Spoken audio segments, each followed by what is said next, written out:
怀揣未来的梦想，在每一个平凡而不平淡的日子里，才会笑得更加灿烂。只要不放弃，就没有什么能让自己退缩；只要够坚强，就没有什么能把自己打垮。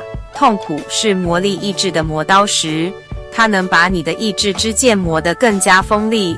痛苦是人生智慧的催熟剂，它能让你的智慧之果更早的成熟。请支持我，请点击 subscribe， 再按小铃铛。按这里看更多同系列影视。